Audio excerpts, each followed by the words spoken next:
We,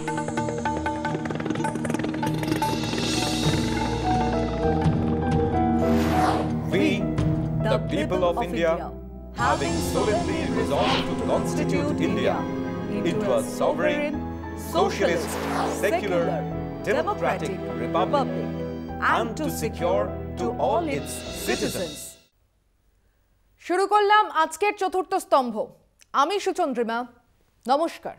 बधाई हो 100 करोड़ का वैक्सीनेशन हो गया, मोदी है तो मुमकिन है।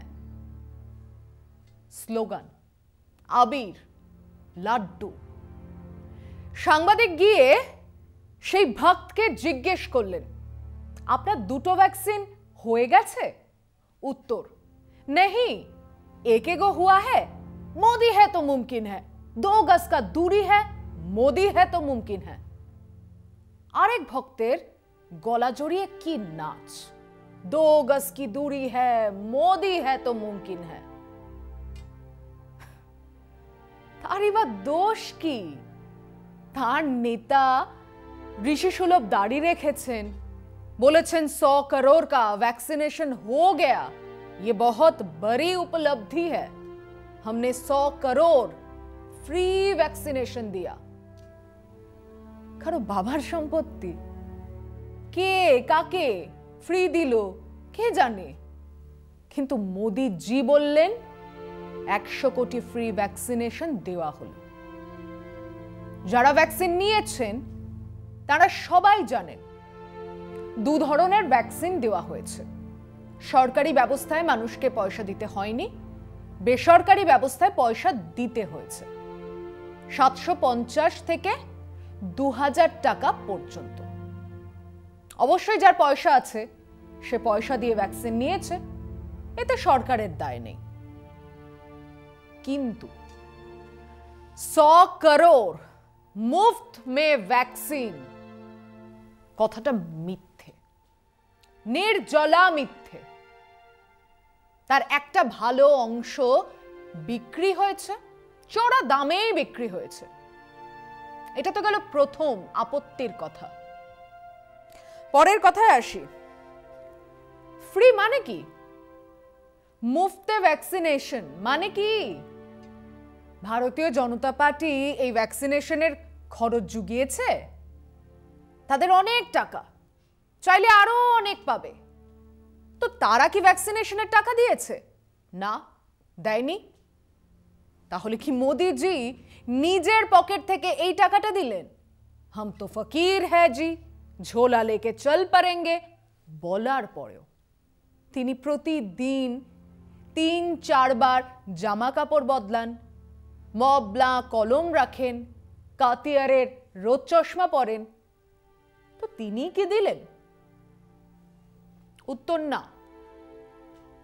তাহলে কি টাকাটা তার সেই ওই যে পিএম কেয়ার ফান্ড থেকে এলো, যেখানে তেনার পরিচিত শিল্পপতিরা আছেন? না, সেখান থেকেও আসেনি। তাহলে ফ্রিটা কিসের? সরকারের টাকা আসে কোত্থেকে? আমার আপনার ট্যাক্সের পয়সা দিয়ে রাজকোষ ভরে, সেখান থেকে কিছুটা নিয়ে এই ভ্যাকসিনেশন প্রোগ্রাম চালানো হচ্ছে। এ দেশে নয়, গোটা পৃথিবীতে। গোটা পৃথিবীর আর কোনো একজন মূর্খ নেতাও কি বলেছেন ফ্রিতে ভ্যাকসিনেশন দিলাম?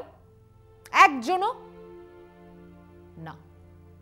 মোদি জি বলেছেন 4,500 কোটি টাকার বিমানে চেপে ঘোরেন। কার পয়সায়? আমাদের পয়সায়। তিনি আমাদের ফ্রিতে ভ্যাকসিনেশন দিচ্ছেন। ওনার বন্ধুরা ওই নীরব মোদি, মেহুল চোকসি কত টাকা নিয়ে পালিয়েছে? 13,000 কোটি টাকা। ভ্যাকসিনের দাম কত? 225 করে 100 কোটি ভ্যাকসিন। হ্যাঁ, 100 কোটি মানুষের নয়, সে প্রসঙ্গে পরে আসছি। ভ্যাকসিনের দাম 22,500 কোটি টাকা। নীরব মোদি আর মেহুল চোকসি, যে নাকি আমাদের প্রধান সেবক মোদি জি, মেহুল ভাই বলে ডাকেন। তো সেই ভাই দাদাদের কাছ থেকে 13,000 কোটি টাকা নিয়ে নিলেই তো ভ্যাকসিনের খরচের অর্ধেক উঠে আসতো। তারা বিদেশে জলকেলি করছে, বান্ধবী নিয়ে ঘুরছে, আর আমাদের ট্যাক্সের পয়সা খরচ করে আমাদের ভ্যাকসিন দিয়ে মোদিজি ফ্রি ভ্যাকসিন, মুফত মে ভ্যাকসিন বলে বেড়াচ্ছেন। কিংবা প্রজেক্ট ভিস্তা, সংসদ আর প্রধানমন্ত্রীর বাড়ি বানানোর খরচ 15,000 কোটি টাকা, সেটাও আমাদের ট্যাক্সের পয়সায়। তো সেটা না বানিয়ে সেই পয়সায় ভ্যাকসিনেশন দেওয়াই যেত না? 8,400 কোটি টাকা রাষ্ট্রপতি আর প্রধানমন্ত্রীর নতুন প্লেন কিনতে খরচ হয়েছে, সেটাও আমাদের পয়সায়। সেটা দিয়ে অন্তত 1/3 টাকা পাওয়া যেত। নিন একটা বিরতি নিন, ফিরছি, সঙ্গে থাকুন। জওহরলাল থেকে মনমোহন সিং এয়ার ইন্ডিয়ার বিমানেই বিদেশ গেছেন। এনার নিজের প্লেন চাই, ফকির হ্যাঁ তো তাই। ঠিক এই অতিবারের সময় খেয়াল করে দেখুন, প্রতিদিন ডিজেল, পেট্রোল, রান্নার গ্যাসের দাম বেড়েছে প্রতিদিন। আমাদের পকেট থেকে কোটি কোটি টাকা গিয়ে জমা হয়েছে সরকারের ঘরে। আমাদের হার্ড আর্নড মানির এক অংশ ইনকাম ট্যাক্স হিসেবে জমা হয়েছে। দরিদ্রতম মানুষটা যে দেশলাই কিংবা নুন কেনে, তার জিএসটির পয়সাও জড়ো হয়েছে সরকারের ওই ঘরে। সেই পয়সা দিয়ে উনি প্লেনে চড়ছেন, ময়ূর খাওয়াচ্ছেন, দেশে বিদেশে ঘুরছেন, দাড়ি ট্রিম করাচ্ছেন, মবলা কিনছেন। সেই টাকাতেই আমাদের ভ্যাকসিন দেওয়া হয়েছে। এর মধ্যে ফ্রিটা কোথায়? কিসের ফ্রি? সেই ভ্যাকসিন নেবার পরে মোদিজি আপনার সহাস্য মুখ সাঁটা একটা সার্টিফিকেট নিয়ে ঘরে ফিরেছি। এই লজ্জা নিয়ে যে মানুষের অসহায়তাকেও ব্যবহার করে নিজের প্রচার চালাচ্ছেন আমাদের দেশের প্রধানমন্ত্রী। এবার আসুন একটু হিসেবটা দেখা যাক। বলা হচ্ছে 100 কোটি ভ্যাকসিন দেওয়া হয়েছে। সাধারণ হিসেব বলে তাহলে দেশের 134 কোটি মানুষের মধ্যে 50 কোটি মানুষ 2টো করে ভ্যাকসিন পেয়েছে। কিন্তু এখানেই হিসেবে জল মেশানো আছে। যত মানুষ প্রথম ডোজের ভ্যাকসিন পেয়েছেন তার অনেক কম মানুষ দ্বিতীয় ডোজ পেয়েছেন। 2টো ভ্যাকসিন পেয়েছেন এমন মানুষ আসলে দেশের জনসংখ্যার 23 কি 24% মানুষ, যারা 2টো করে ডোজ পেয়েছেন। ওদিকে সেলিব্রেশন হচ্ছে, মোদি হ্যাঁ তো মুমকিন হ্যাঁ। সরকারি হিসেবে 4.5 লক্ষের বেশি মানুষ মারা গেছেন এই অতিমারিতে। সবাই জানেন এই সংখ্যা সম্ভবত আসল মৃতের সংখ্যার অর্ধেক। আমরা লাশ ভাসতে দেখেছি নদীর জলে, নদীর চরে লাশ পুঁতে ফেলা হয়েছে। এই সেলিব্রেশন কি সেই জন্য? নাকি লক্ষ লক্ষ পরিযায়ী শ্রমিক তাদের পরিবার সন্তান নিয়ে লকডাউনের সময় মাইলের পর মাইল হেঁটেছে, তাদের সেই দুর্দশাকে সেলিব্রেট করা হচ্ছে। কারখানা বন্ধ হয়ে গেছে, শ্রমিক ছাঁটাই হয়েছে, পর্যটন শিল্প এখনো সোজা হয়ে দাঁড়াতে পারলো না, কোটি কোটি শিশু জানতেই পারলো না স্কুল বলে একটা কিছু আছে। আবির, লাড্ডু, সেলিব্রেশন, মোদিজির কাট আউট, বিরাট বিরাট বিজ্ঞাপন, 100 crore ভ্যাকসিনেশন, সেলিব্রেশন। এক অদ্ভুত সরকার, এক অদ্ভুত দল, যে কোনো ক্রাইসিসে চুপ করে বসে থাকবে, একটা কথাও বলবে না। তার কিছুদিন পরে ওই ক্রাইসিসটাকেই নিজেদের প্রচারের কাজে লাগাবে। লাগাতার এই ঘটনার ঘটে যাচ্ছে। 2019-এর নির্বাচনের আগে জঘন্য দায়িত্বজ্ঞানহীনতার জন্য প্রাণ দিল অতজন জওয়ান। অন্য কোনো সরকার হলে তাদের দিকে আঙুল তোলা হতো, তাদেরকে দায়ী করা হতো, অপদার্থ বলা হতো। মোদিজি সেই ঘটনাকে কাজে লাগিয়ে দেশ জুড়ে জঙ্গি জাতীয়তাবাদী স্লোগান তুলে দিলেন, ৩০৩ জন সাংসদ নিয়ে ফিরলেন। ফিরছি এই আলোচনায় একটা বিরতির পর। একইভাবে এই অতিমারি, তার সাংঘাতিক সেকেন্ড ওয়েভ, অক্সিজেন নেই, হাসপাতালে বেড নেই, মানুষের লাশ ভাসছে নদীতে, দেশের প্রধানমন্ত্রী কোথায় কেউ জানে না, দেশের স্বরাষ্ট্রমন্ত্রী কোথায় কেউ জানে না, দল আর সরকারের তরফে কোনো কথা নেই। এখন সেই তিনারাই সেলিব্রেশনে মেতেছেন। উত্তরপ্রদেশ নির্বাচনের আগে প্রচার করছেন, মোদি হ্যাঁ তো মুমকিন হ্যাঁ। এখানেই কি শেষ? না, এর পরেও লাগাতার মিথ্যে বলা হচ্ছে। 2021 ডিসেম্বরের মধ্যে 100% ভ্যাকসিনেশন হয়ে যাবে।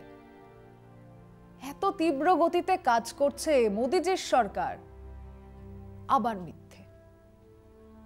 যদি ডিসেম্বর মাসের মধ্যেই 100% ভ্যাকসিনেশন করতেই হয়, তাহলে প্রতিদিন এখন থেকেই প্রতিদিন 1.5 কোটি ভ্যাকসিন দিতে হবে। গড়ে কত দেওয়া হচ্ছে? 36 কি 37 লক্ষ। মোদিজির জন্মদিনের আগের হিসেব জুড়ে পরের হিসেব জুড়ে 1.5 কোটি করা হয়েছিল বটে, কিন্তু গড়ে 36 কি 37 লক্ষের বেশি ভ্যাকসিন দেওয়া হচ্ছে না, কিন্তু ডাহা মিথ্যে বলা হচ্ছে। আসলে গোয়েবলসের শিষ্য এই আরএসএস বিজেপির সরকার এক মিথ্যের পাহাড়। এত বড় মিথ্যে যে সহজে তা ঠাহর করা যায় না। প্রতিটা বিষয় মিথ্যে বলেই চলেছে। কর্মসংস্থান নিয়ে মিথ্যের পর মিথ্যে। গত 40 কি 50 বছরে কর্মসংস্থান, চাকরি বাকরির এরকম দুর্দশা দেখা যায়নি। ওনাদের দাবি সবটা বিরোধীদের মিথ্যে প্রচার। আরে পৃথিবীর বিভিন্ন সংগঠন বলছে ভারতবর্ষের গণতন্ত্র আক্রান্ত, মোদিজি বলছেন অপপ্রচার। হিসেব বলছে আমরা জিডিপির হিসেবে আমাদের পড়শি দেশের থেকে পিছিয়ে পড়ছি, মোদিজি বলছেন বিরোধীদের অপপ্রচার।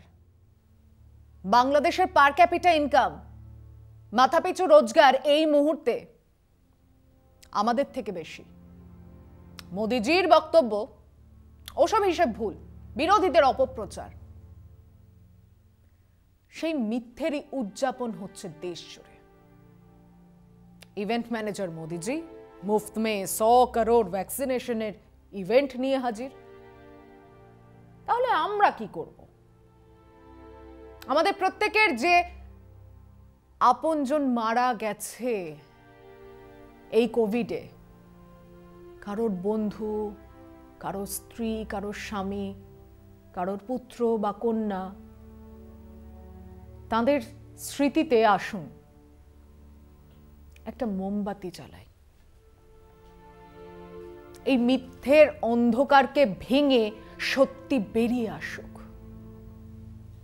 গোয়েবলসীয় প্রচারের অবসান হোক। আজ এ পর্যন্তই। ভালো থাকবেন, সুস্থ থাকবেন। শুভরাত্রি।